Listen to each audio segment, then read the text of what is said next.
Maintenant, Daniel Goa, la deuxième partie de cette émission consacrée à vos convictions.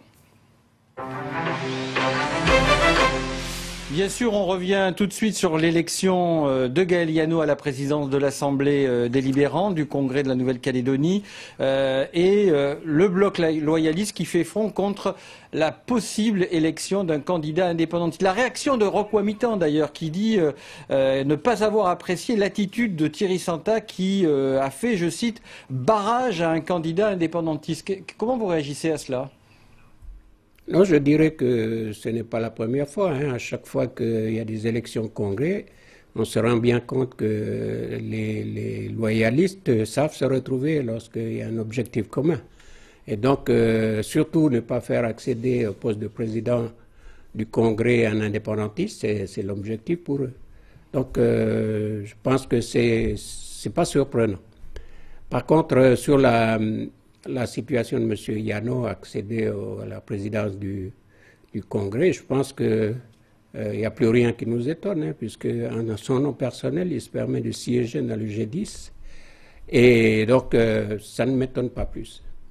Alors la recomposition maintenant du groupe UC-FLNKS et nationaliste et le départ du Parti travailliste qui, les deux élus siègent désormais en non inscrits.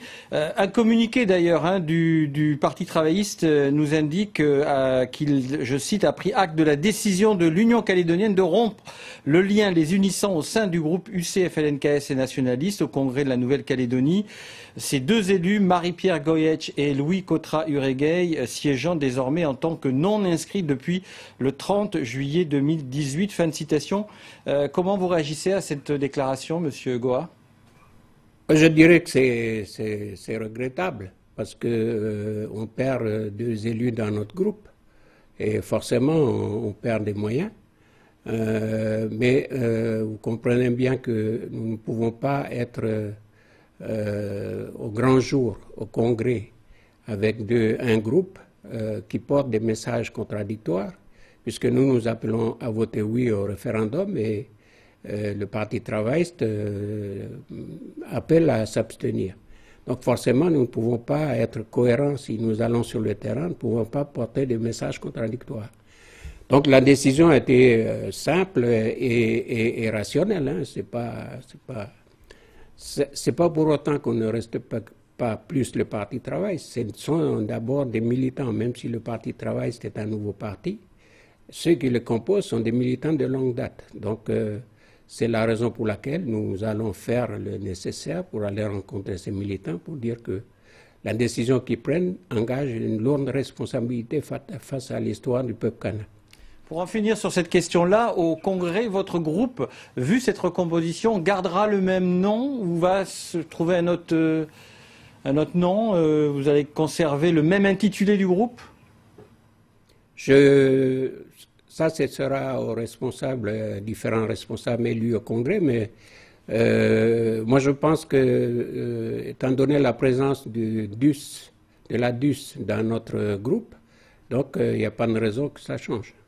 Alors on en vient à votre campagne sur le terrain maintenant et pour le oui au référendum du 4 novembre.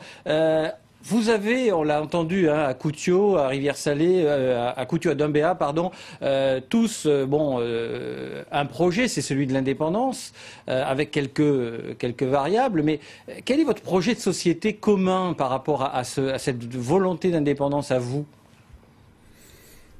Nous avons, c'est celui qu'on véhicule en ce moment, donc nous le portons dans les différentes tribus, nous le portons dans les communes, nous le portons dans les espaces où il est possible de rencontrer des gens. Et c'est le même projet pour le FLNKS. Et donc voilà, on est à fond là-dedans. Vous savez que samedi, il y a eu une journée, le 4. C'est le 4, c'est la première journée où on fête les couleurs, c'est-à-dire la journée de la couleur, pour dire que l'indépendance, c'est pour nous, le oui, c'est une joie. Et c'est un pari réussi si on y passe. Eh bien, c'est normal que ce 4-là, le 4 de ce mois-ci, le 4 du mois prochain, le 4 du mois de septembre, octobre et puis le 4 novembre. Donc, commencer à initier un rythme qui va mobiliser les gens pour le vote du 4 novembre. Alors justement, on a vu le 4, effectivement, ce meeting au Mwaka, il y avait quand même pas beaucoup de monde. Comment comptez-vous motiver et toucher le plus grand nombre? La démarche, c'est pas forcément de rassembler des milliers de personnes, hein, c'est d'être à la portée des gens, c'est-à-dire aller à la rencontre, rencontrer les familles, dans les espaces comme celui-là où les gens qui sont disponibles peuvent se présenter. Et donc, nous portons le message partout où on peut et dans n'importe quel espace. Donc, c'est ce que nous faisons. Vous avez l'impression, Monsieur Goa, que vous avez un discours commun où chacun a son discours sur une vision de l'avenir et de l'indépendance dans ce pays? Nous avons une vision commune, c'est celui de l'indépendance. Hein. Après, il y a des discussions qui n'ont pas encore eu lieu sur le partenariat, sur à quel moment on aborde les premiers jours de l'indépendance, avec qui. Donc ça, ce sont des discussions qui vont être amenées au niveau du FLNKS. Pour le moment, c'est des positions qui sont sur la méthode et non pas sur les objectifs. L'objectif final, c'est bien l'accès à l'indépendance. Donc vous êtes dans une dynamique de méthode que vous partagez dans cette même dynamique qui est l'indépendance.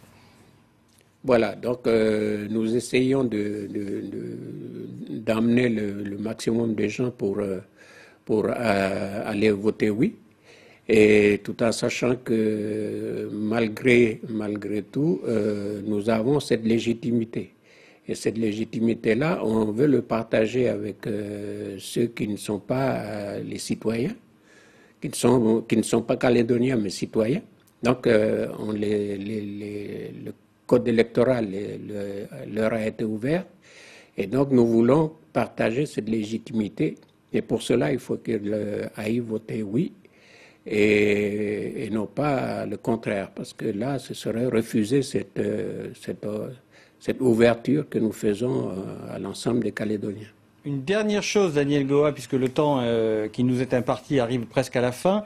La charte des valeurs, on en a parlé, hein, et donc cette semaine justement, les républicains calédoniens accusent l'État d'avoir choisi son camp. Qu'est-ce que vous en pensez, vous, de votre côté ? L'État, il est responsable. Je parlais de légitimité. Donc là, aujourd'hui, par rapport à la légitimité, il y a trois composantes qui font cette légitimité. C'est l'État, les indépendantistes et les loyalistes. Donc si les républicains ont choisi de quitter cet espace, eh bien c'est eux qui ont choisi de sortir de cet espace de discussion. Après que l'État ait voulu